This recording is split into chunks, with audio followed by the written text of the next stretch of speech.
This episode of MSP Chat is brought to you by MSP Mastered.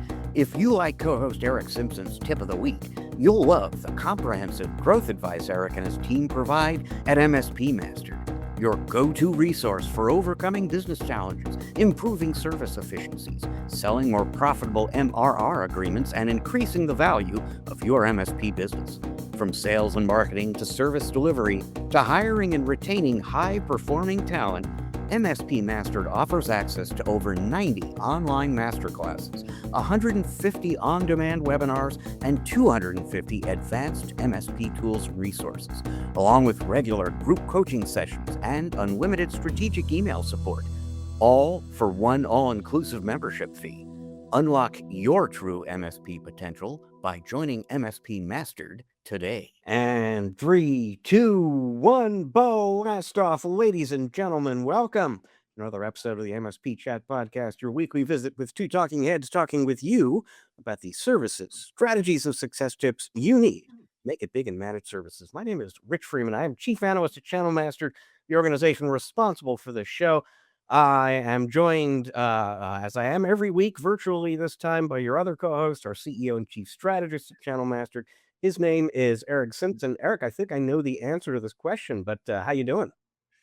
I'm fighting off a head cold, Rich. I'm fighting off a head cold, and I think you have a little bit of a cold you're trying to overcome as well. But as we like to say, the show must go on. So we're going to power through, aren't we, Rich? Well, we are. And I just want to note for regular listeners, we began the last episode by noting that the show went dark on you for 2 weeks because about a month ago, I was in New York, came down with a bad cold. We had to cancel 2 recording sessions last minute. Then we came back. And somehow or another, Eric, just a few weeks later, I've got a cold again. And even though you and I are 1,000 miles apart, I've given it to you somehow. I know we're simpatico that way somehow through the ether. I feel what you feel. You feel what I feel. Indeed. It's a beautiful thing, people, except when what we are both feeling is under the weather. But we've got plenty for you on this episode of the show anyway, starting with our story of the week. So let's dive into that. And this, I'll just kind of preface it by saying I've got more work for the folks in our audience to do here. And they're not necessarily going to thank us for that. But I do think this is an important topic. And the topic at hand, basically, is what I loosely refer to as token economics. And this is a topic that it's in the news, particularly in the last week. This issue has been much discussed. I'm sure we've touched on it on the podcast. And it's just the idea that already today, and even more so to an increasing degree, AI services are consumption priced. And I say to an increasing degree, we are, this episode airs on June 5th. We're recording it June 2nd. On June 1st, yesterday, Microsoft changed all of the pricing around GitHub to be usage-based. And this is going to be a big adjustment for a lot of developers out there.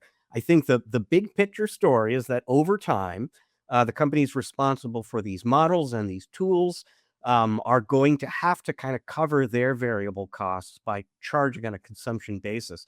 And that's going to put MSPs in an interesting position, something we've talked about a little bit here before, which is just you're going to be paying at varying rates and in varying quantities upstream to the AI companies that you're consuming from. Your customers may not be entirely comfortable with paying you for the AI-based services you give them that way. But to the degree that they're going to be billed this way, if not by you, then by everyone else, the art of understanding and mastering token economics is something that I think MSPs are going to be required, basically, to have some knowledge of, to get better at. I'll give you 3 little bits of information just to maybe set this up a little bit. So Uber has been in the news a lot recently for this fact that they burned through their entire AI coding budget in the first 4 months of the year.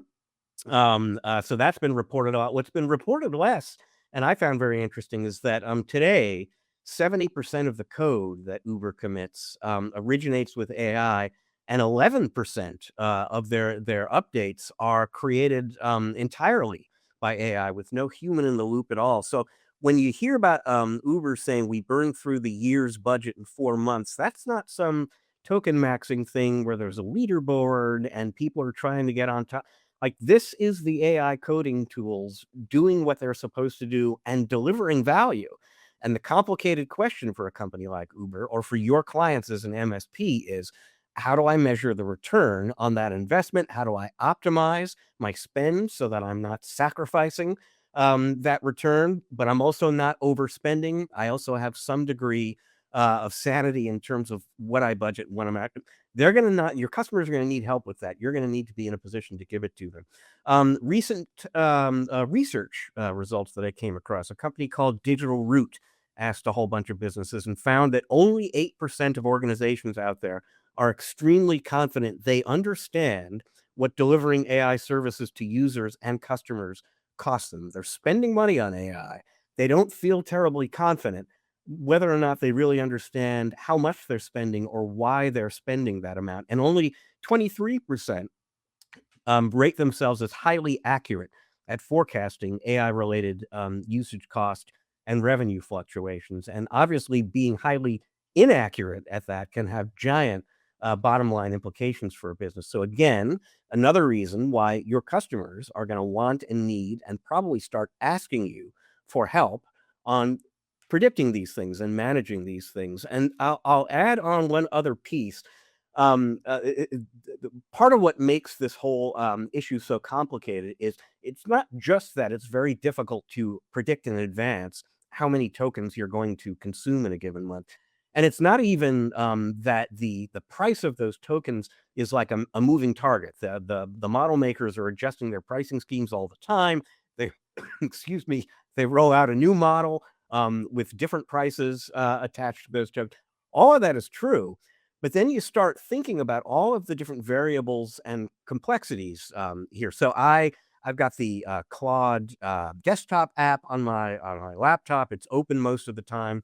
I go in there to do something or other, and Claude just defaults me to the 4.8 model, which is the newest one. And that's fine for me, given that my, token consumption rate. But to use the most advanced, most expensive model Anthropic has for relatively simple tasks doesn't make a ton of sense for end users that are really concerned on their AI spending. Maybe I could go back a generation or 2 generations. For this workload, I need 4.8. For this other one, I don't. For this third workload over here, I'm probably better off using Gemini or ChatGPT. Maybe for this giant workload over there in the corner, the best move to make is to go with something open source. The ability to calculate all this and to help end users understand, predict, forecast, and budget for AI consumption is going to be part of the whole AI solution and service story for MSPs. And like I said, it's complicated stuff. It's new to all of us. Very few businesses are confident or feel like they know how to do it, and their trusted advisors, I would wager, are sort of in the same boat. But like I said, more work for people to do, Eric. I think people need to start educating themselves a little bit around costs and spending and cost management for AI sooner versus later.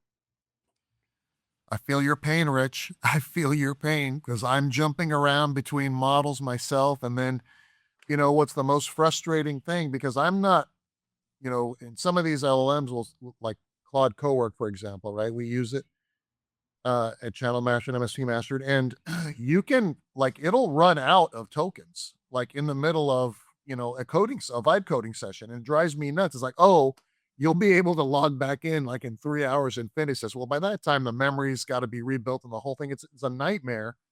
Um, but I'm not confident yet enough to understand the spend because you do have the option to toggle on like keep going and it will charge you on that burn, on that token burn. And I am not comfortable yet doing that. So I'm alternating constantly between 2 or 3 different LLMs, including ChatGPT, Copilot, and Claude. And like you, I'm evaluating the different, like the legacy LLMs to try to bring some of that cost down to see how long I can go.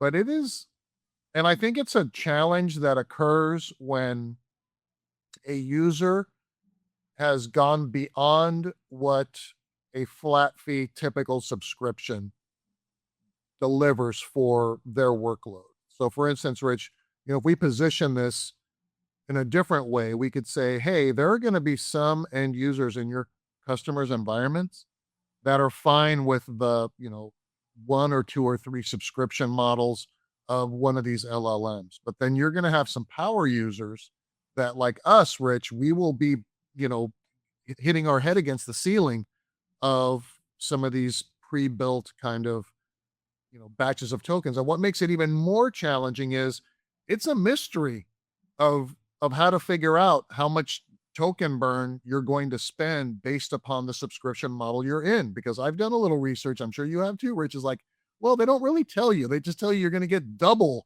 the amount of tokens than you have in this, but you don't know, and you don't know how those tokens are applied. So it is challenging. But I think for the majority of MSPs out there that are supporting customers with just kind of their toe in the water of AI, some of the base subscriptions with, you know, Copilot or Claude or Chat GPT can get them, notable improvement in helping them with their daily jobs, their workloads, efficiency, and productivity.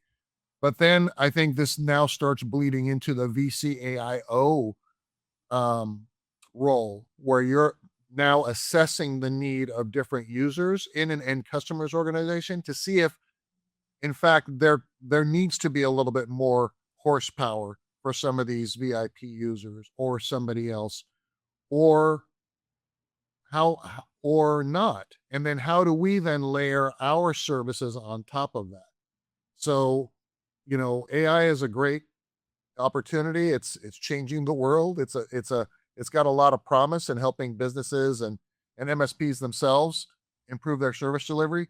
But when you think about the cost versus the return and that whole formula, it gets really blurry really quickly. I'll say, Eric, on a hopeful note, if you go back in time 10 years when it was all about cloud as opposed to being all about AI, there were similar issues that MSPs and their customers were dealing with in terms of anticipating, budgeting for, optimizing usage-based cloud services like AWS or Azure or something like that. And over the course of time, tools came along that, cloud optimization, cloud spend optimization kinds of tools came along, and I'm pretty confident that this will happen in the AI case as well. There are actually some tools of this kind out there now. There's one I think called Vantage. There aren't a bunch of them. Most of them aren't multi-tenant. I don't know if any of them is really built specifically for MSPs, but I do think you're going to see those tools come along over time, and that will take some of the complexity out of this very difficult issue and arm MSPs to make AI cost management a boardroom level service that they can bring to their customers. Yeah, wouldn't it be great to have some sort of a dashboard? Because, instead of having the LLM itself determine, like, ChatGPT will say, oh, I'm going to automatically determine based on what you've prompted me, what's the best model to use, blah, blah, blah. Wouldn't it be nice to have kind of a dashboard that is connected to all of the AI that you use? And then as you're prompting in that, then it determines whether not only what version of an LLM, but also what AI platform you're using. Oh, this is better for ChatGPT. This is better for Claude. This is better for Gemini, and lets you, and I'll bet there's some stealth companies out there, building that right now, because I mean, ultimately, that is probably the best way, not only to give us an idea of what the best model to use for what we're doing across these different platforms, because I'll tell you straight up, Rich, but also what it might cost us in burn. But there's some things that I will always go to Chat GPT for, and there's some things that I will always go to Claude for, and there are some things that I'll do in tandem and feed each other, right? And try to get the right answer. So there isn't kind of a silver bullet for this, right? We're still in a lot of experimental phase. And of course, the cheese is in motion. We're getting new versions every couple of weeks with all of these different platforms, which makes it hard to benchmark what I Some things that I never had great success with in ChatGPT in the early days now is like, oh, it's killing it on that, and vice versa. So, it's challenging to keep up with all the change and just create some sort of a process or a methodology based on what we know today, because 6 weeks from now, it may all be different. Well, as you say, it would be nice if an individual inside an organization could go to a dashboard and get the complete picture of their AI spend. And it might be nice as an MSP if your technicians and your other employees could not only see their AI consumption, but actually see how that figures into the big picture of the company's consumption and budget, and how their individual efforts are impacting that. This is the best transition I could come up with, Eric, for your tip of the week. Dive right in, please. Thanks, Rich. Yeah, and I think it's a good segue to surfacing information for the team, your staff, and things like that. We talk a lot, Rich, about guardrails around AI and what should be exposed to different team members and what should not be exposed, depending upon the business and the leadership and the vision and things like that. Like, we certainly don't want to expose salaries and things like that, or any personally PHI information, any of that stuff. But when we're talking about to the team, but when we're talking about business performance, I think it's really, really important to surface key metrics to the team at large, especially when their compensation and incentives and rewards are tied to not only their performance, maybe their team's performance, but maybe overall company performance, right?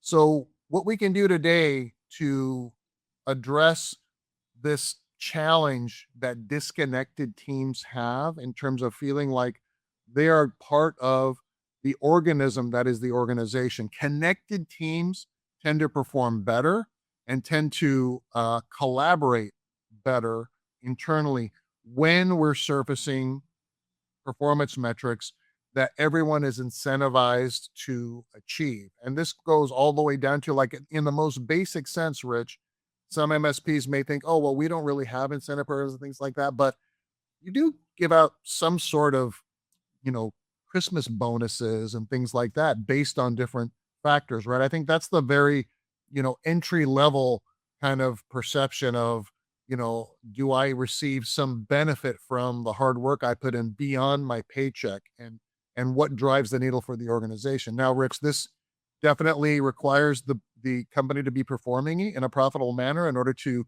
deliver some of these bonuses and incentives. But let's assume that, MSPs are moving in that direction.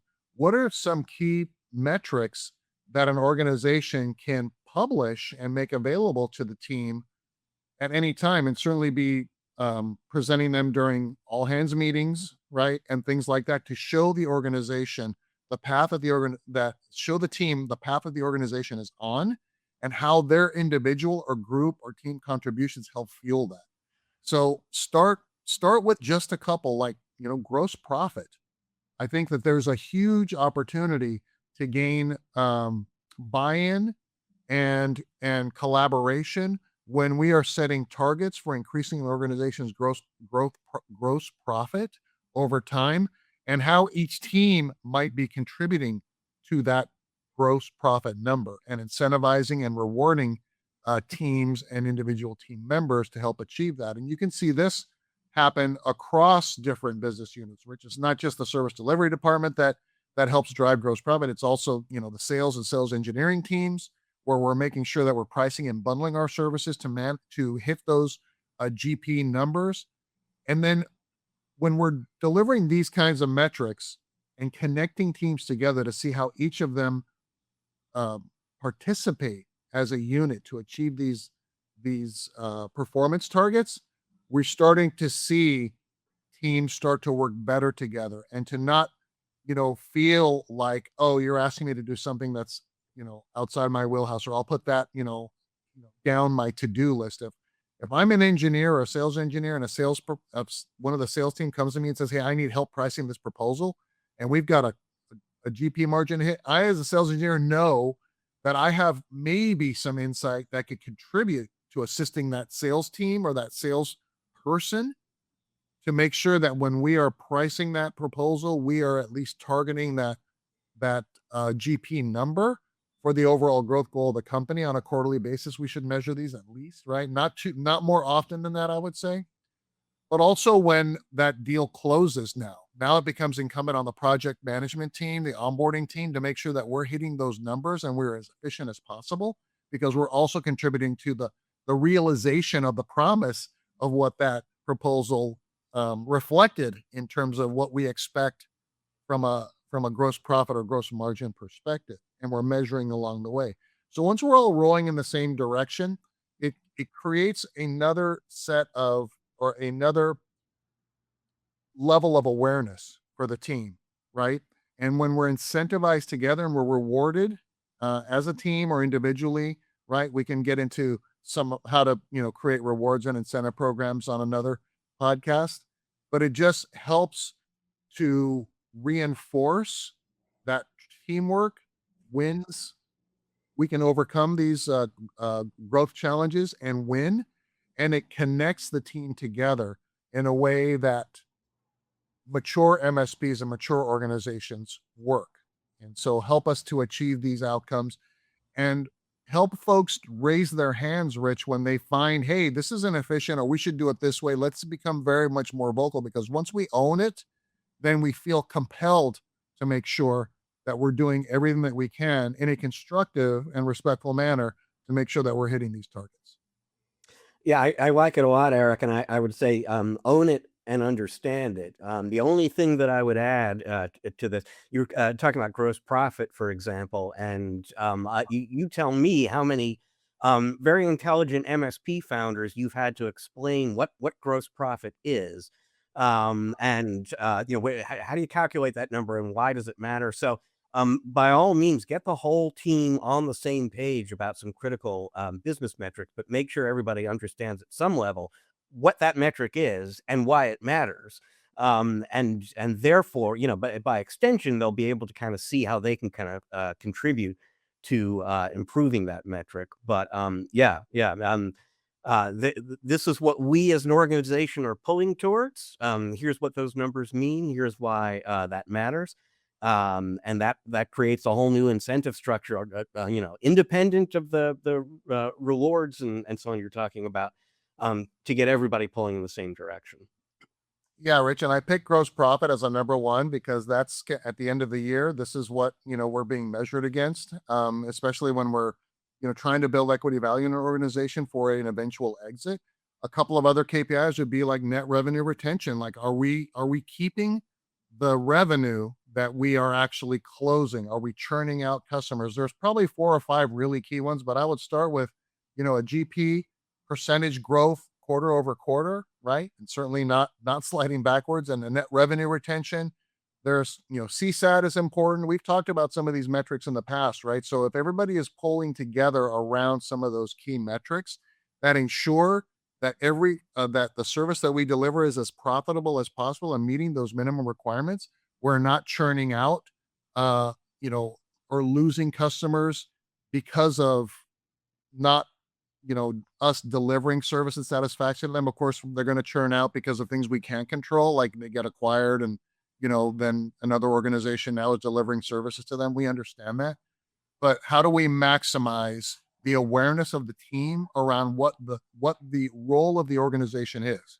It is a growing organization that is growing in revenue, but also profit. I didn't put a top revenue number in there because that's typically, owned by a specific team, the sales team. That could be a team number that is, an additional KPI that is measured that way. And of course, we'll have other KPIs for the service team and things like that, utilization, things of that nature. But from an overall company perspective, to give the entire organization a heartbeat of how we're doing and how we're performing, and the satisfaction that we're celebrating these wins together when we're meeting and exceeding these milestones, gives the team that sense of confidence and that morale boost to hopefully prevent them from leaving an organization for another organization. We want to be a best in class MSP, but we also want to be one of the best places to work for our team and staff. And so we're keeping an eye on all those things that incentivize and reward the team and reflect to them how their activities help us achieve those goals. Now we've got a much tighter organization that is working more in lockstep with each other than potentially, opposite of that. So I mentioned a little bit earlier on, we're recording this episode of the show on June 2nd. Turns out to be a momentous day for our interview guest this week. He is named John Harden. You'll meet him in just a moment. You'll understand why June 2nd is a big day for him as well. He's launching a brand new vendor into the managed services landscape. It is AI related and all about helping MSPs create repeatable, scalable AI services. John is also one of the sharpest minds I know just about the challenges MSPs face around AI right now. He's going to join us right here on the show after this break. We'll be back in just a moment or two, folks. Stick around. We'll be right back.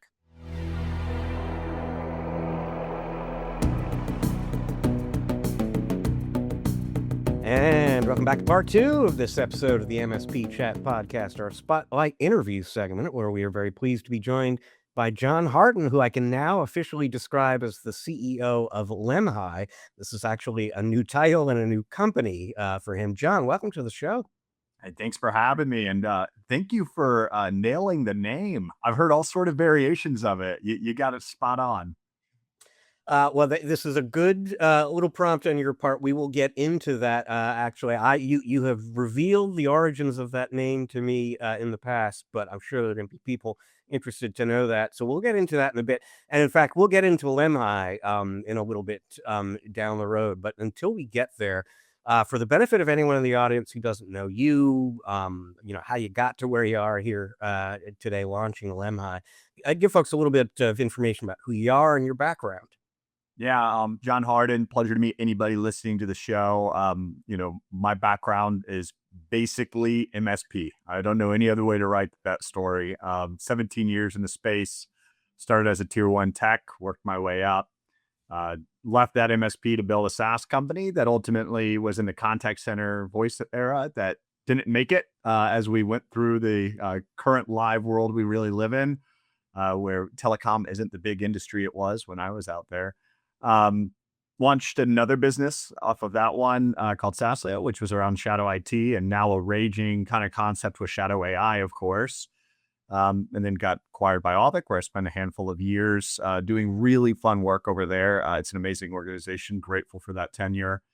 And then ultimately back at it again on the founder side, building a new business for the third time, glutton for punishment, but who I am, double girl dad, super lucky to have 2 young girls in my life right now.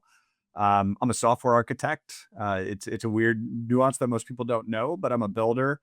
And I'm an avid runner. If you're ever on the road at any of the shows, you will catch me 7 a.m. with my shoes on, running a 5K in the morning before each show.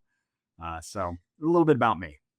You're reminding me that the younger of those 2 daughters is a few weeks old at this point. Is that correct? We are now at 10 weeks old. It's going to date people who want to do the research when we recorded on this, because she actually came the night of CCF awards ceremony out at GTIA. So I had to get out of Dodge. I was up there in Chicago, and I'll tell you, you can make it from Chicago to the west side of Indianapolis in 2.5 hours if you really want to. You shouldn't, but you could do it. And I made it on time. We had plenty of time to spare, actually. But that is a memory I will not forget. Congrats, and hashtag Cannonball Run. So Thank you, Eric. I appreciate it.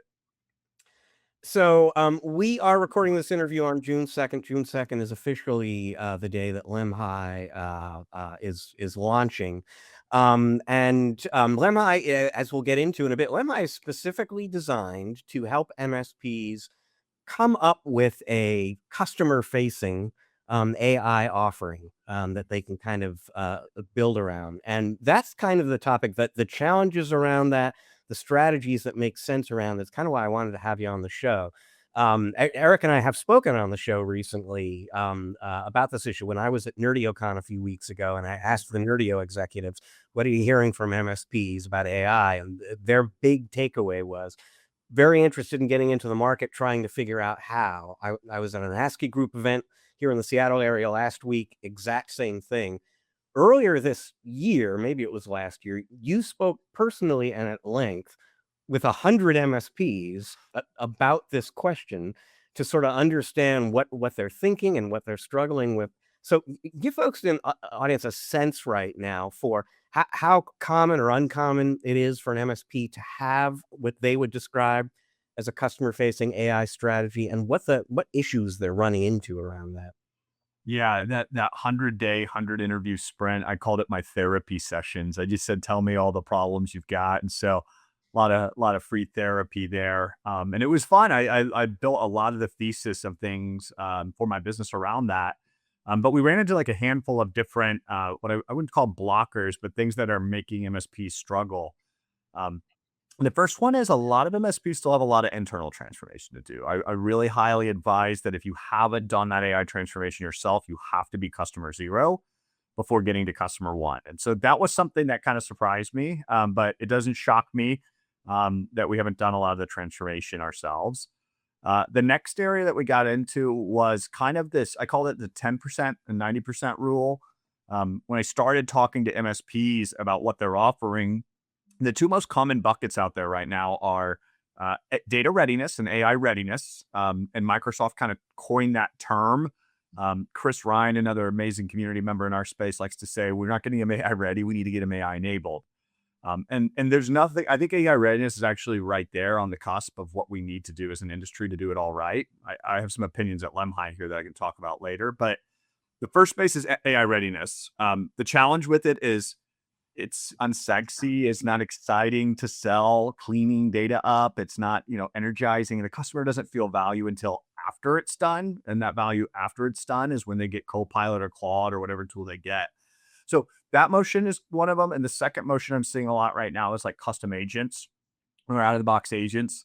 Let's go in, let's find a $200,000 workflow in your business. Let's charge you $40,000 to solve it. And then we'll get, maybe a $4,000 a month retainer after that to keep maintaining it. And both of those motions are making a lot of good project revenue. The problem is that when I ask MSPs about those two motions, I say, how many of your clients can you solve that problem with next year? The answer is normally like 10 or 20%, back to that 10 and 90 rule, the Pareto principle, really. Like we could only do data readiness for 20% of clients. We can only build custom agents for 20% of clients. And I fear if we only, transform 20% of our clients next year, those clients will be looking around. They want AI change. I think everybody drank something in the water this year that said we're finally going to do it. And so, my focus in that therapy was what's repeatable. And I think there's a lot of repeatable motion I can get into next.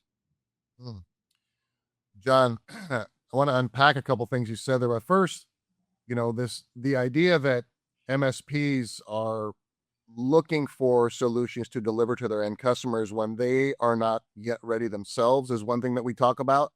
It's kind of like, we have to get our own dog food first before we can deploy to end customers. But it seems to me like, a business, whether it's an MSP business or, a small and medium enterprise of any sort that delivers any kind of services, probably can benefit from some of the same frameworks of AI. You mentioned agents, you mentioned data readiness and things like that MSPs can deliver to end customers.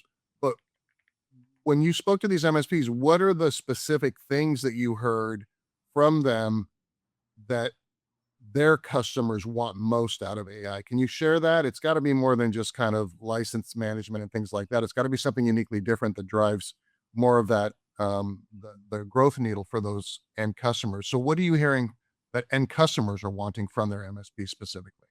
Yeah, I'll joke. They want the panacea. They want the answer to everything with one solution in 2 letters. That's what the conversations are happening right now. That's part of the problem with the motion right now is you go to that customer and you ask them, what do you want? And you put up a whiteboard in front of them and they just write out some big fragile workflow that's all these different things and all these different automations. And it becomes really, really hard to deliver that when you give the CEO that's a visionary a whiteboard that says, what do you want with AI? But when you get into it, you're right. It's not just Copilot licenses. It's got to be more. But they don't really want that. They need it, but they don't want that data readiness and that data governance. They don't want the policy and the acceptable use policy and helping and supporting with them with that. But these are things they need. What they actually want is ROI. And what they actually want is to feel confident when they work with you as a service provider that when you help them with AI rollout, and I mean rollout, not turning on a license or not just cleaning up AI and then turning it on, like rollout, like enablement, helping them adopt the tools, like helping them get access to, some use cases and workflows and some early quick wins. What they want is that. And if you just sell them data readiness, you just sell them policy, they're going to be like, yeah, they're going to look at you with the deer in the headlights. It's easier to just go sign up for Claude and ignore the MSP in that case. So you have to make sure that you're pulling ROI into the front of the discussion.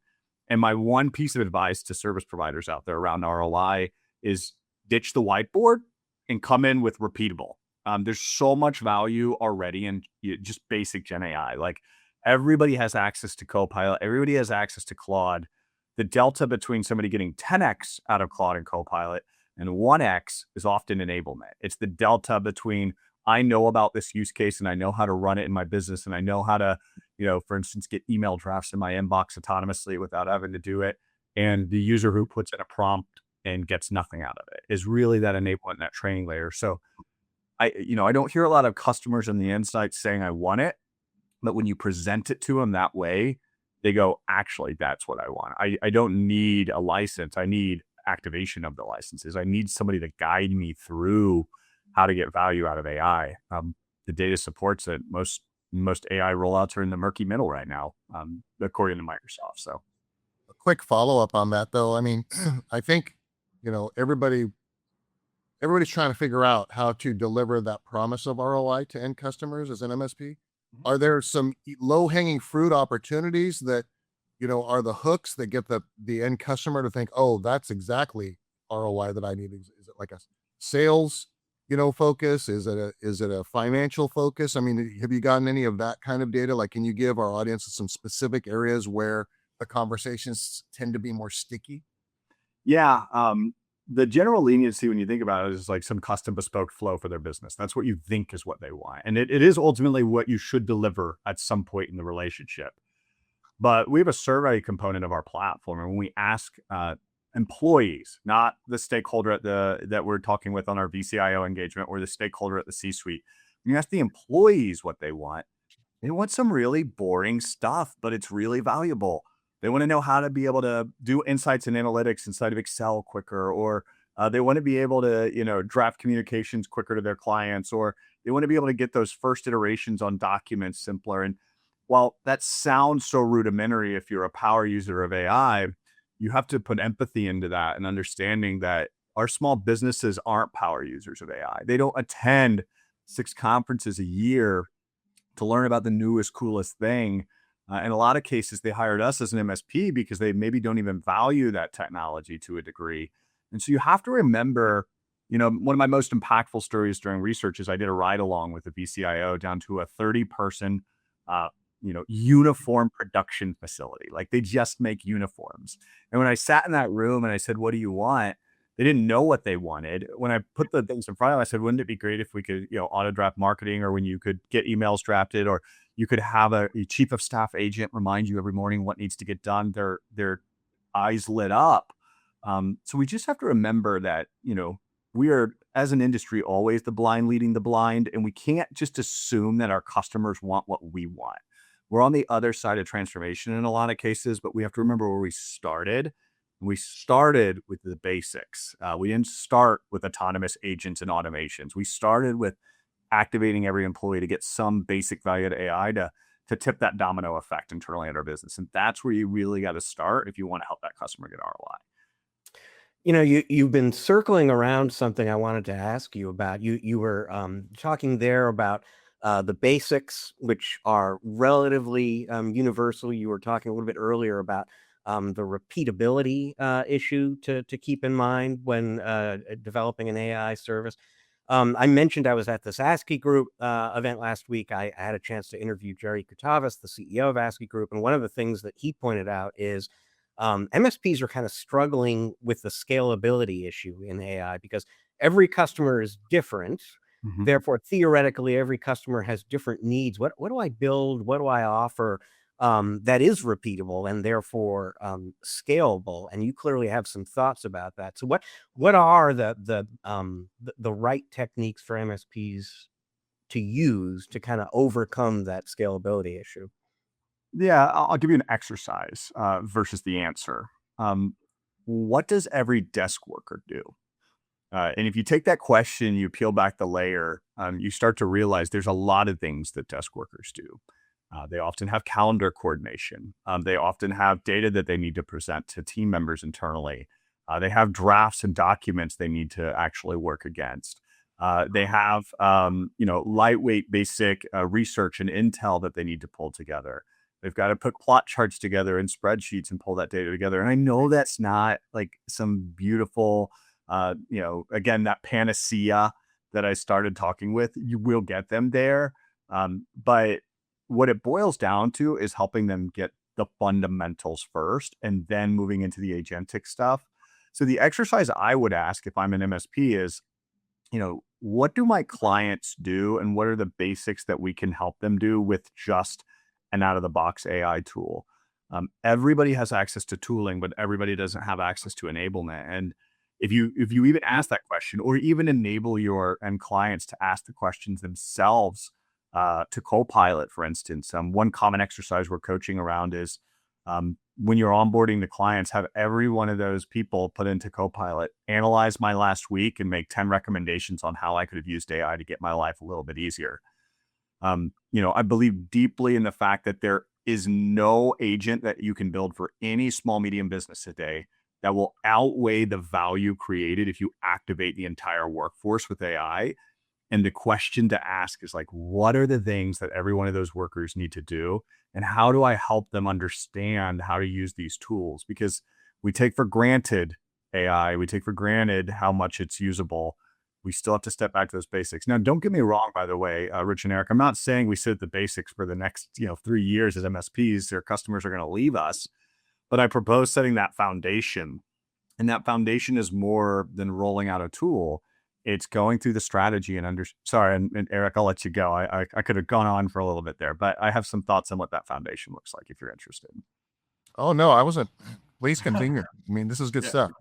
Yeah, the foundation isn't some big custom bespoke workflow. The foundation is what's the business strategy and what are they trying to achieve? What are those numbers that move them up to the right? And how can we activate employees to be more productive individually to achieve those numbers? An area that is a really uncomfortable muscle for our industry that we're going to have to build is that enablement of people. I know we don't like being trainers, but fundamentally, there isn't going to be some magic trap, I don't think, out there in the industry that we're going to roll out a tool and they're going to thank us. The hyperscalers are outpacing anything else that gets built out there. Claude's innovating at breakneck speeds. Copilot's innovating at breakneck speeds. We can just enable them to adopt the new stuff that's coming in there. There's a lot of value. Quite frankly, there's a lot of value in just being a SME in the room to where that CEO doesn't get stressed when they go golfing and their buddy tells them they activated some massive workflow and they get like freaked out that they've done nothing. Just being the SME there is a lot of value. So the people, the policy and the governance, the technical readiness, the processes, the data security, and the configuration, like those are pillars we've mapped in a framework here that I'm happy to share after the show. It's an open source framework. It's not branded or anything. But we often lead to technical readiness and data governance and then check the boxes and step away. We got to do that whole roadmap to do it right. Yeah, John, we talk a lot on the show about the need for governance and security as it relates to AI. I mean, it's a never-ending conversation.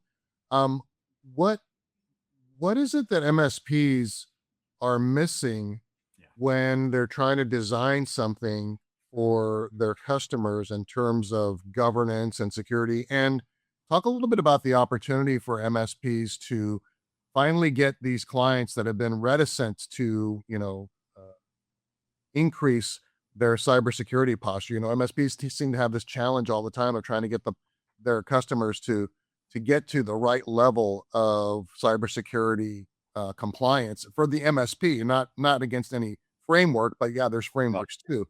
So you understand the challenges. The MSPs have been talking to these customers for years now, trying to get them to, hey, we need to, upgrade you to our next package of cybersecurity for your own good. The Yeah. MS and the customers going, yeah, we're the typical, objections. We're too small. Nobody wants our data. Ridiculous, right? Yeah. But what is it that MSPs are missing from a governance perspective when they're putting together these programs or services for AI? And how can they leverage that to pull through some of these, you know, um, I would say difficult customers to invest in stronger cybersecurity? Yeah, I wish I had a graphic here, and maybe I can post show note. It doesn't matter if not. I can represent it with my hands. I'm pretty creative, but Well, um, you talked about data governance and security, and I said earlier AI readiness is so close. So you've kind of teed me up to giving that answer. If you think about like data governance and AI readiness, what it ultimately is maybe a 30, 60, or 90-day project where you're cleaning up line so that they can activate Copilot, Claude, ChatGPT safely and responsibly at their business. We know we have to do this. We don't want to put their customers' data at risk. We don't want the intern finding confidential data. We don't want the secretary getting everybody's salary because of unshared files or overshared files. But when we think of that 30, 60, 90 days, what we look at, if we plot it on a chart, is this like spike in work that must be done before they turn on AI. And what MSPs often do is they spike up, they do a lot of work, and then they step away and they turn on Copilot and they say they're going to monetize the licensing. Well, if we go back to the foundations, turning on tools isn't the delta right now. Everybody has access to tools. If we know that everybody has access to tools, and the difference between a 1x and a 10x is enablement and ongoing training and ongoing management of the data governance and things like that. What we can actually do is say, okay, we have a 30 to 60, 90-day sprint of work to clean up. Then we're going to help you with an adoption sprint. So I'm kind of plotting time going down on the MSP, but it's more time. They didn't just leave them once they did data readiness. They said, hey, you're activated. We turned on Copilot, and now come join us. I'm recommending right now at least a couple to 3 or 4 adoption sessions. That's one of the best practices I did at my last AI rollout when I was at Aavik. It's like a 4-session training. And so again, data readiness being this really big block, and then a nice little slow down curve on effort as you're training and adopting, and then a heartbeat. And this heartbeat represents a new part of that managed service where you're coming in and you're offering a monthly or quarterly session dedicated to AI and strategy with their business. It's I recommend if they're less than 150 employees, you get a small stakeholder group together, maybe 1 or 2. Bigger than that, maybe it's an AI council, and you plug into that council as the MSP, bringing subject matter expertise, bringing observability into the adoption, bringing best practices into the adoption. And what happens if you actually plot that 30, 60, 90 days of big work, a slow down slope during an adoption sprint, and an ongoing heartbeat, it starts to look a heck of a lot like a managed IT contract or a managed cybersecurity contract. You are in the red for the first 90 days, and then you do a little bit more work as you onboard them, and then you are there and you keep them maintained and sustained. And so you asked what the big barrier is. I really fundamentally think it's a lot of framing. If you do an adoption, if I do AI adoption for 30, 60, 90 days, and I give you the tool, Microsoft's data says there's like an 81% chance. That's their latest work index data. Only 19% of companies became Frontier. There's probably about an 81% chance you're not going to become Frontier if you do it on your own. Those numbers go up into the right when you read the data. If you read Prosky's data, it says 3.5 times more likely to be successful if a C-suite member kicks off AI. That's really easy to help. If they do an adoption sprint, the success rate goes through the roof. If they do ongoing council meetings, the success rate goes through the roof. And so what you're proposing to your customer is, I can either spend 90 days cleaning this up and turning on licenses and saying goodbye, and there's 81% chance you're going to plateau on ROI out of AI and you're going to be calling and asking what's the value, or I can sustain this relationship for another year or 2 with you. We're going to turn it on. We're going to do a lot of work. We're going to peanut butter the contract. We're not going to charge you 15, 20K for readiness. We're going to charge you $3,000 or $4,000 a month. And what we're going to look like here is not 15K for an AI readiness project, but would you give me $3,000 a month if I could help activate 9 hours a month for every one of your employees?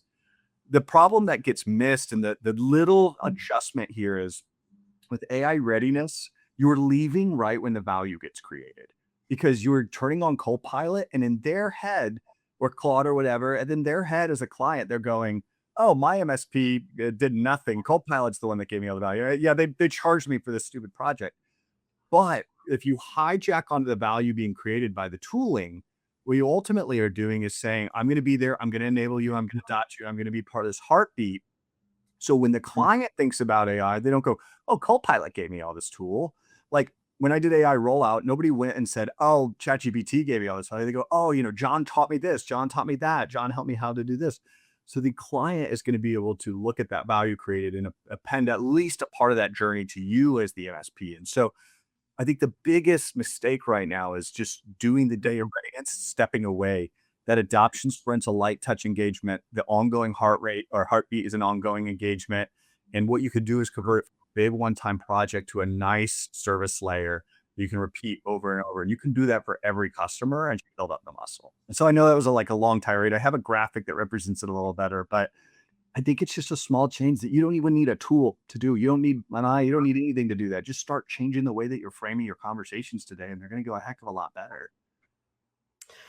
Well, let's talk tools anyway. I've been teasing the audience for a while now about Lemhi. The time has arrived to part the curtains and let folks know a little bit about what it is. So, and before I forget, as I promised before, tell folks what that name is, where it comes from, why it's appropriate. But then, more importantly, what does Lemhi do for MSPs? Yeah, so kudos to my marketing guy for coming up with Lemhi. Tim Hickle, if you're listening, I give you many compliments. Here's another. But Lemhi is a name picked with intentionality. When everybody's brain starts flashing back to 8th grade U.S. history when I say this, but when Lewis and Clark began their adventure through the West, they were given maps by the authority at that time that said, follow the rivers west, and you'll get to what is ultimately we now know as California. Well, if the brain starts firing off U.S. history, you remember they didn't just follow the rivers west. The maps were wrong. There was a mountain range up in Idaho called the Bitterroot Mountains. And the Bitterroot Mountains, for Lewis and Clark, when they were on their journey, represented a time where they decided they had to make a decision. They could either traverse the mountains moving forward and chart a new path, or they could turn back and go home. I ultimately think as an industry, we are at that moment ourselves.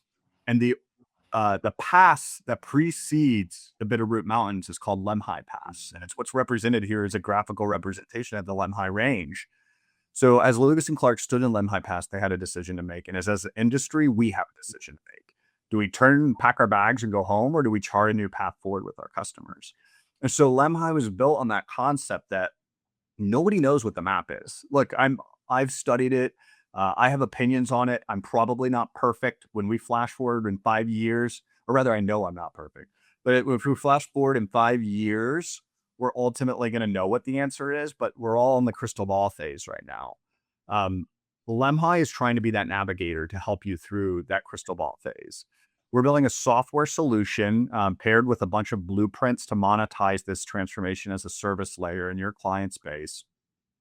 But the software right now that we're launching next week at PAX 8 Beyond, as we've come out of stealth today on June 2nd, is around the engagement. It's called Lemhi Engage, and it gives your account managers, your account executives, and your VCIOs, your VCSOs the ability to begin engaging your clients down the journey that I just proposed. It's a repeatable motion to discover ROI that you can send out to the clients and find a constrained set of use cases that you can deliver. It's a tool that helps you build a plan around those pillar points earlier: strategy, people, culture, budget. It gets all of those questions in one hour session with the client that ultimately helps you understand where they are and where they need to go. It's a tenant readiness tool that helps you begin the data governance strategy with your client. We have AI governance visualizations to give you an understanding of how much work needs to be cleaned in that 30, 60, 90-day roadmap. And ultimately, it's a proposal to the client and a nice branded format that says, here's where we are, here's where we want to go, here's we're in Lemhi Moment, here's the mountains in front of us we need to traverse. and here's what we can do to help you get through it. And it allows any AE or AM or VCIO to do that motion, not somebody who studied the topic and gone to every Microsoft AI tour.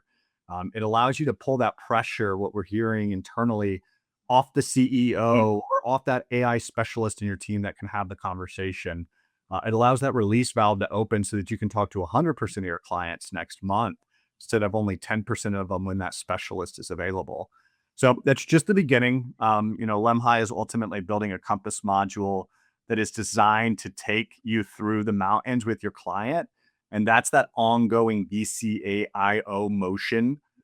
We are building a tool to facilitate that, helping you measure how much adoption is actually having in the tools once they deploy and roll it out. Are those ROI use cases you talked about actually becoming a reality? Is there ongoing data governance that needs cleaned up from your technology team? So it takes that one-time product and turns it into a journey that any account manager or VCIO that wants to get skilled up can run with their client and deliver AI as a transformative service over a multi-month journey. And I'll say one last thing, and this isn't about Lemhi, but it's an important piece. AI, when you read into the studies of how it gets done successfully or not, it's not a boom. It's not a 90-day sprint and you're gone. It's iterative and repeatable reinforcement, just like any other org change. This isn't rocket science. I didn't reinvent the J curve here. It's just like every other org change that happens. This is why I'm so passionate, because if you think about that statement that it's a repeated, iterative, momentum-driven change, there is no better business in your client's relationship than the MSP suited to deliver that. Now it's new muscle. It's like an uncomfortable muscle, and we had to build uncomfortable muscle in the cloud. We had to build uncomfortable muscle in the cybersecurity. I'm extremely confident we'll build uncomfortable muscle again here in the AI era. But there's no other person in that client's relationship that they're going to have that they can trust to do long iterative improvement. You're already there for multiple years with them. You might as well help them drive this next big change. John, we talk a lot on the show about the need to move and the opportunity to leverage AI to move the conversations from the server room to the boardroom, right? Because we're not selling technology solutions anymore in this new era of AI. We're selling business outcomes and moving the needle. And it's been a challenge historically, for MSPs to realize and demonstrate that they've delivered on the vision or the promise that they've laid out for a client at the beginning of a scope of work or a project or things like that, right? And one of the things that you emphasize in Lemhi is that measuring and reporting of that value promised and the realization of that value, which to me is a boardroom conversation all day long and strikes me as being, I get a seat in the conference room when we're having these meetings and being much more strategic as a VCAIO, right?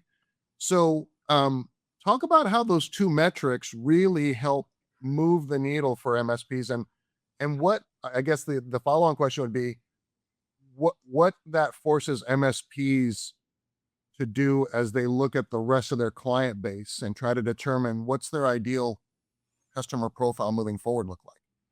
Yeah, I mean, my opinion on an ICP is a lot like they better be ready to adopt. I remember my COO at my MSP a decade and a half ago. He said, "Get real comfortable with being uncomfortable." And I think you can't put that in an ICP, but you really need to find those customers who want to make this investment. I have a deep fear for SMBs out there not adopting. It's why our mission is no SMB left behind with AI. I really want to help these SMBs get adoption of it. And I think the MSPs are the right path. So you asked the question though, like, how do you defend those statements and how do you get yourself to the boardroom? Well, ultimately, we all know that every board has pressure downstream right now on their clients, or most boards have pressure downstream on their clients for AI. This is a lot of how we made money back in the cyber era, by the way. The board had pressure to be cybersecurity, and that's why the infinite budget came up, because every Forbes article was talking about another ransomware here or there. Well, now every Forbes article is talking about AI here or there. And so now it's just time to keep up with the next motion. So when there's pressure already coming down, what you need to do is take your customer and make them look like a hero internally. And so we do that by plotting a few ROI metrics. I started earlier with those low hanging touch points, like the Excel analysis and documents, like the really boring stuff, but does level up giving hours back to every employee. So we measure a few different things. In the platform, we do a pulse survey on a regular interval, right natively inside of the ways that they're working. So write in Teams or write an email where you can pulse the customer. This is something where you can say, how comfortable are you with it? How much are you using it? And how many times does it give you value back? If you read into Microsoft's data, those are data points that they're collecting to understand frontier status. So we're asking on a regular interval. Now, you're not going to get everybody to take that survey, but if you can get 20% of your base, you can get some understanding of what's going on. So what is the anecdotal data from the base? What is the quantitative data that ultimately comes in from our can't get that word out, observability module? How much are they adopting AI? So, this is a sticky wicket. Like, just because prompts are going up to the right, that doesn't mean that means they're adopting it, is what Microsoft calls it. That's adoption. That's not absorption. Absorption is a term that is used, meaning that they change the way that they work because of AI. So that's the second metric. So pulse surveys, adoption metrics, and then ultimately how many of those people are taking the trainings and being part of those adoption sprints. How many people we have in our platform, a prompt library that's custom to the way that they work, like how many people are engaging in the learnings and the trainings there. And I believe between the employee sentiment, the quantitative observability data, and the training and enablement completion data, we can do this and say there's an ROI coming back, because if the employees are saying they're feeling ROI, if the employees are saying they're getting quality inputs of ROI, and they're saying they're more comfortable with it, then we know in general that they're getting adoption and ROI out of it. Now, that's why we start our engagement with that pulse to be fair. Like, we want to know where they are so that you can show those numbers moving up to the right. And we all know we love telling a good up and to the right story to the board. And that's how you earn the right to the board. You say, hey, we're not just going to roll out Copilot. We're going to quantify some key metrics as we go. And we can all agree that these 3 key metrics probably mean we're doing the right thing. And if we can all agree on that, then we'll bring it to you on any regular interval you want to defend how we're moving forward in AI.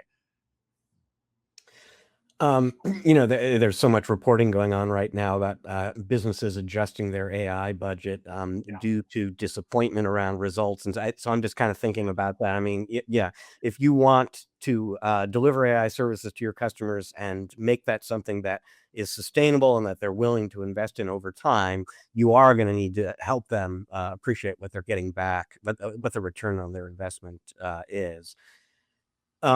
I want to pick your brain about something a little bit here, though, while we've got you, because you were talking earlier on in the conversation about how there are some MSPs out there who they'll go find a $200,000 workflow and they'll automate it and they'll sort of price X dollars a month to save companies a bunch of money around that workflow and so on. It kind of gets to this whole thing that keeps coming up, online at events I go to and conversations about outcome pricing, and the anticipation that the world we are headed to is one in which end users are going to insist upon paying for outcomes, as opposed to just, a monthly service fee for whatever. And my frustration is I personally don't know what that would look like yet for an MSP. And that's the piece I most want to know. I sort of agree. I certainly appreciate the logic of outcome-based pricing, and my gut tells me that is where we're heading to. I'm trying to understand what that might look like for an MSP. Do you have any thoughts around that at this point? Man, that is one thing that I really struggle to get behind. I know it makes sense. I want to meet the CFOs that are willing to pay like that. I get it. In general, it makes sense, especially in like a utility area where I'm going to come in and I'm going to cut the amount of like paper used in printers, or I'm going to cut the amount of AWS spend, and you're going to give me the outcome-based pricing back. Like, that model makes sense in a lot of utility things. And so maybe if we believe the MSP is becoming a utility, it does make sense. But you have to display cost savings in those conversations, and displayment of cost savings is really difficult with like general AI rollout. Now, with these use case based scenarios, I think there's a lot of ways to get like table stakes in front of that conversation to validate it and say, hey, you agree it's 200K, we agree it's 200K. If we do it, it works out.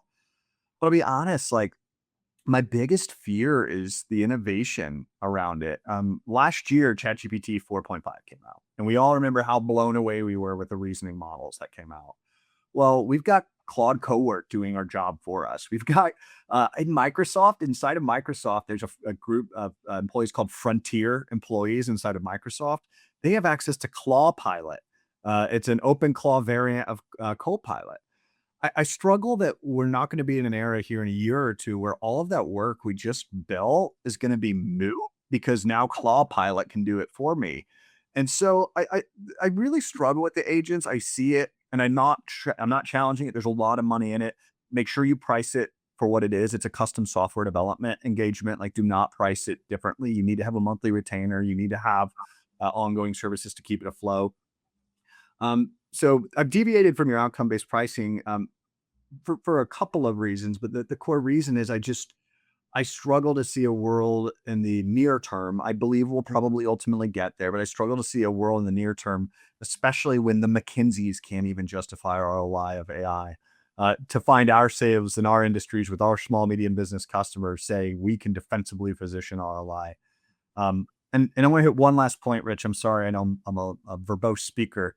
But earlier you said people are pulling back their budgets from AI, and I wanted to highlight and talk about that for a minute because the reason they're doing that is because they can't like really justify the ROI because it is kind of intangible.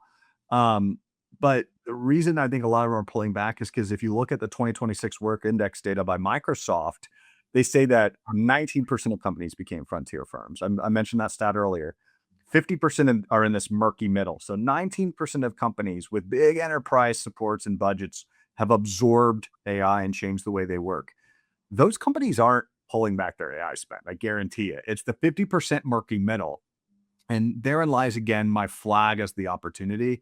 Like whether you outcome price, whether you do a managed service price, whether it's a project price, like however you price it, the opportunity is there to help them do it right. And then if you help them do that right, you can justify, I suppose, whatever model you and the CFO can shake hands on. But I don't know. I struggle from like a CapEx and OpEx side of the finances to really believe that I can even get comfortable paying outcome pricing. And I'm pretty forward thinking in the way that I'd like to do things with AI. It's very interesting, John. You kind of alluded to, when the services become a utility, then it might make more sense. And I think that's, I was thinking about that as I was listening to you kind of expand on it. And it's kind of like managed services didn't just come along and become the way that we deliver IT services. Like, we had years and decades of delivering services on a reactive break fix or project based model until some smart folks decided, wait a minute, maybe we can create a subscription for this and guarantee some SLAs and guarantee some outcomes. And now it became, I think expected that outsourced IT services are more of a flat fee managed services type of a model.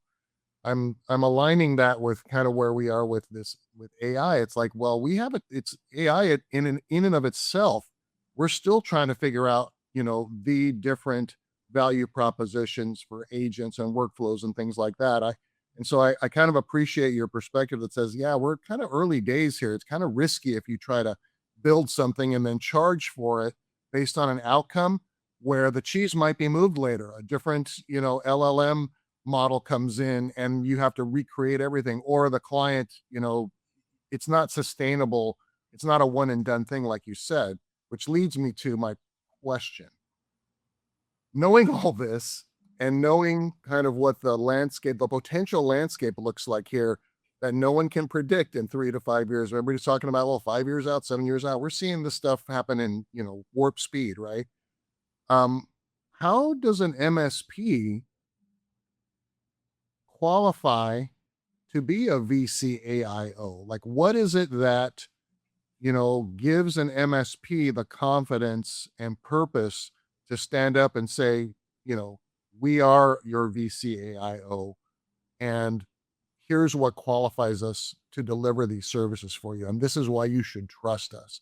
I think Lemhi helps in that regard, but what beyond that? Because I think that for typical MSPs that are engineers like me, we think, oh, we're thinking in sprints, we're thinking in projects, we're thinking, like you said earlier, and we've heard other examples of models with AI where you don't just deliver the licensing and the co-pilot and then turn the keys to the Cadillac over to the kids, right? You have to enable them, deliver some prompts and work with them in that long-term, evergreen kind of a vision like you described, right? That's where you monetize over time.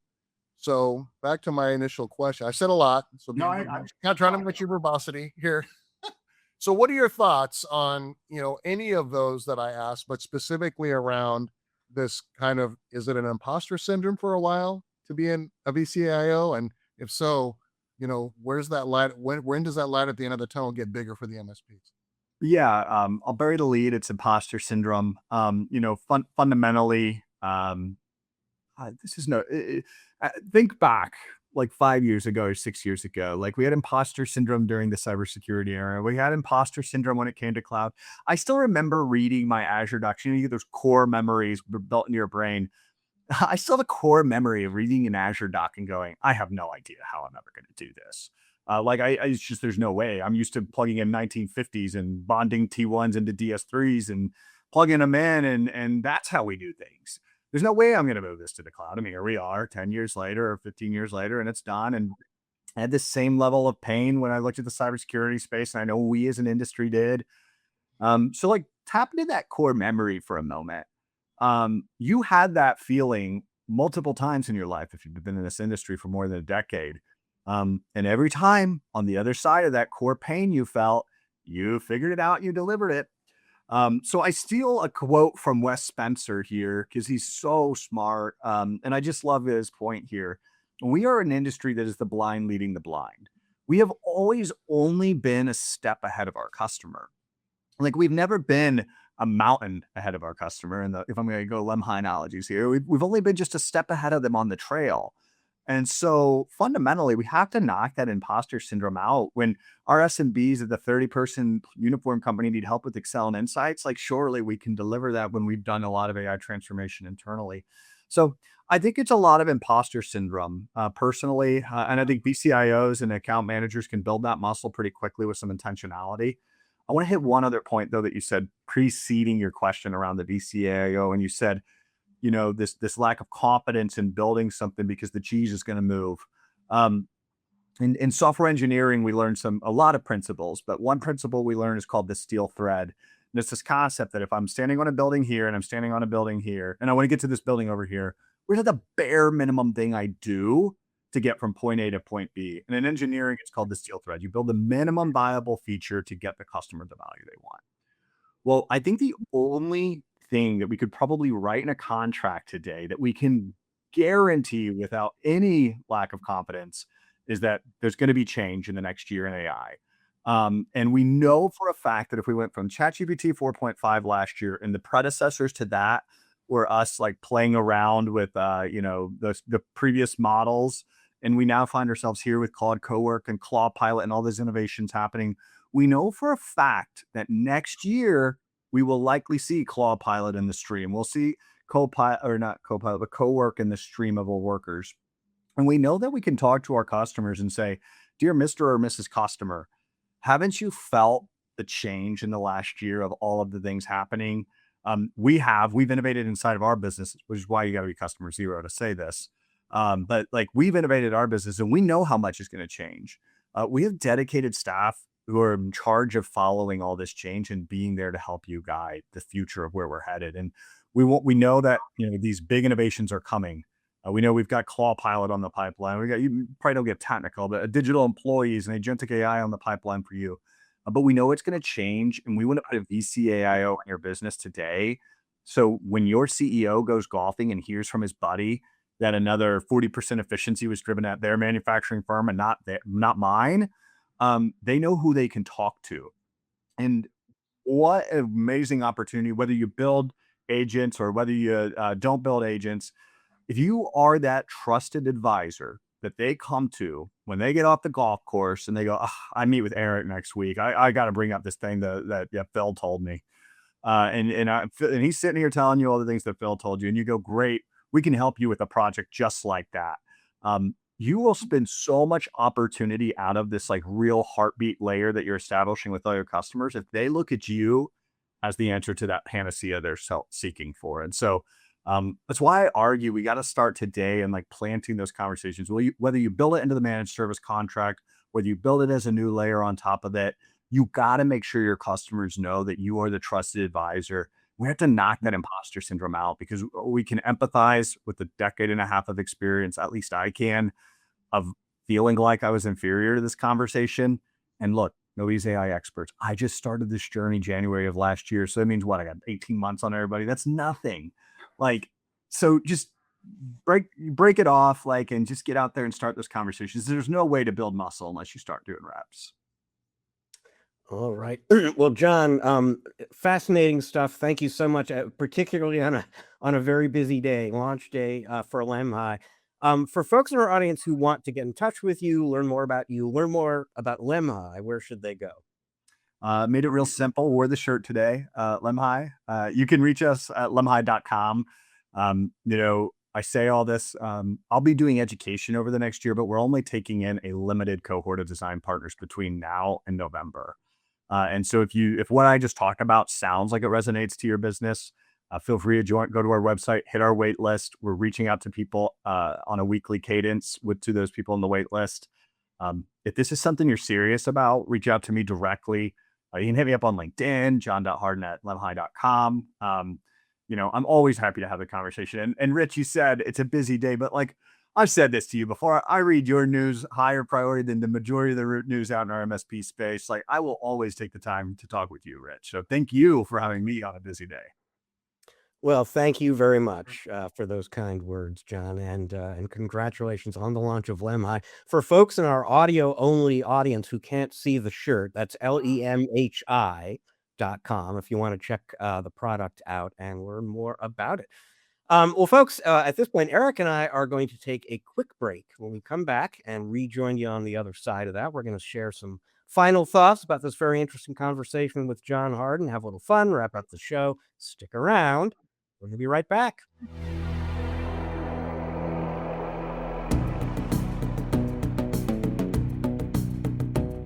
And welcome back to part 3 of this episode of the MSP Chat podcast. And one last thank you to John Harden on a big day, taking some time to speak with us about AI and managed services, as well as his new tool, Lemhi.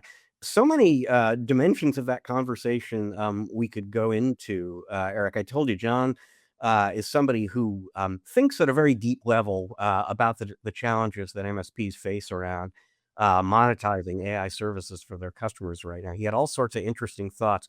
One thing I'll just call out that really kind of stuck with me is at a time when all anyone wants to talk about is agentic this and agentic that and building agents for customers. The idea that the real sort of near and medium term opportunity is around people, activating the workforce, as he put it, enabling them to get value and be more productive and get more done using AI. That's the thing that's maybe going to motivate management most to continue and make deeper investments, going to get the workforce sort of on board with being a part of an AI initiative. I kind of like that a lot. And then later on in the conversation, he was talking about getting into an iterative motion with customers. Once you've kind of done that readiness and governance work, once you've started actually rolling out solutions, the idea that you're going to be meeting with them on a regular, a quarterly, or recurring basis and improving, iterating, adding, optimizing, tweaking, and so on. I think it's really important because as other people sometimes observe, we're at an early stage in a big technological pivot right now. And it's a little bit like the big technological pivot when PCs first appeared. And all of a sudden, PCs were showing up in offices. And there was this idea initially that these are amazing productivity tools. If I just put one on everyone's desk everyone's going to get more productive. And it took years before people actually did get productive, years of learning and practicing and researching and trying things, iterating. That's exactly how AI is going to work. It's going to be a process. It's going to take time. You're going to need to get executive leadership bought in, and so on. And so having that awareness, and accepting that this is how it's going to work, and making sure your customers understand as well that this is how it's going to work for them, and this is the value that you're bringing to them, that you're going to guide them through that process. I think it's a smart and valuable idea. Yeah, and I think in so many things, in my head after having that conversation with John, and I'll just pull one, and it was this idea that, when I asked the question about, the imposter syndrome, right? It's like, well, how do we become a VCAIO and not feel that? And his response, Rich, was, that's what we've been doing all along. I mean, MSPs, like we're when cloud came, when cybersecurity came, we've figured it out along the way. And I thought that was refreshing, because that is exactly how change happens. It's like nobody has the magic bullet. Nobody knows what's going to happen. And AI is just such a complex and fast moving technology, probably the fastest adoption of any technology in the history of the planet, right? So, how can we not feel like we're a little bit of imposters when we're trying to figure this thing out? But I think what I really kind of walked away from John's interview, and we on the show we've had lots of AI folks, really bright folks, give us some of this insight, and it's like every time we have a conversation, that's another puzzle piece I'm putting into the puzzle. Now I'm trying to get this full picture, but it's just this sense that AI is more hands-on than what MSPs typically feel their role is with clients. And I think that's the caution that I want to shine a light on for MSPs. If we treat AI as just another project and hand it over, it's not going to succeed in the way that we want. And John mentioned some very clear statistics around that. Because it's such a critical technology for any business, we have to think much differently as MSPs. And I hope that MSPs are preparing for this, because it is not a one and done solution. We have to adjust our relationship with our clients, and we have to become that next level of VCAIO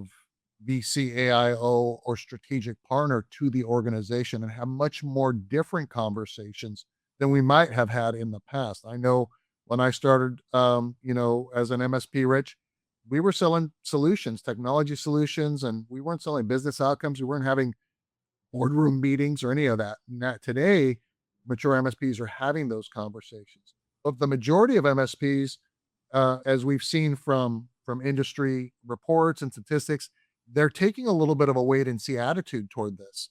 And, I think you can't wait to be pushed out of the airplane door for the parachute jump, right? You have to prepare, you have to train for it, and you have to start asking these questions of your clients and really understand that your relationship with them has to change. And if you're like me, an engineer, you either have to build those muscles, like John said, like these uncomfortable muscles yourself, or you have to find someone in your organization that can lead that charge. Having an AI champion within your clients' teams, like he mentioned, requires us to have AI champions in our teams. We can't, expect to be reactive to this. We have to build that internally so that we can represent to the clients and our prospects our journey through it, which is another thing that I liked, that can be used as a case study. Like, this is what we're doing. This is what we would like to do for you, and guide those clients along the way. And then one of the last questions I asked was about changing up your ideal customer profile. And his answer was very, immediate. It's like, yes, you have to be working with clients that want to go on this journey and want to grow AI in this direction. And so my question to you, Rich, is, do you think that MSPs will start evaluating their customer lists in different way than what we have traditionally been looking at from an ABC perspective. Now, because of the opportunity for AI and how much additional work it's going to take to do it, but how much additional revenue and value we'll be able to receive on our end, revenue and value we'll be able to deliver to our clients. So eventually, but I think there are a lot of other things that they're going to be focused on figuring out before they kind of get to that point in terms of perfecting a set of services and a kind of relationship with all the stuff that we're talking about here. And I think at some point, in the list of difficult challenges that people are going to have to think their way through, I think eventually they will get to the point where they begin to understand which customers, what kinds of customers are going to be the best fit for their business going forward and which aren't. They're going to have to. They'll get there, Eric, but it's going to take a little bit. And the last thing I'll say before we move on is simply, this is a lot to think through. And you're going to make mistakes, and that is totally okay. You don't have to figure it all out overnight.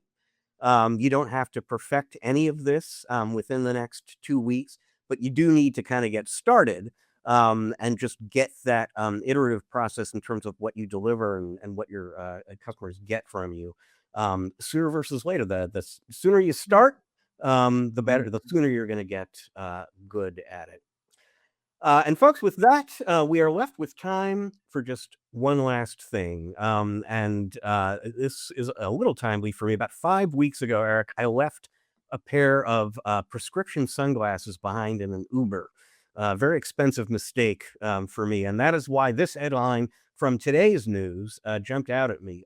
Uber has published its 10th annual Lost and Found Index, where they quantify what it is that people like me and you leave behind most and least often in Ubers. And most often, I don't think any of this is going to surprise you: phones, wallets, luggage, right? You put it in the trunk, they drop you off somewhere and you walk away, keys, headphones. Where things start to get interesting is when you get into some of the least most often the least common lost and found items, like, say, for example, dentures with only 2 teeth. This has happened.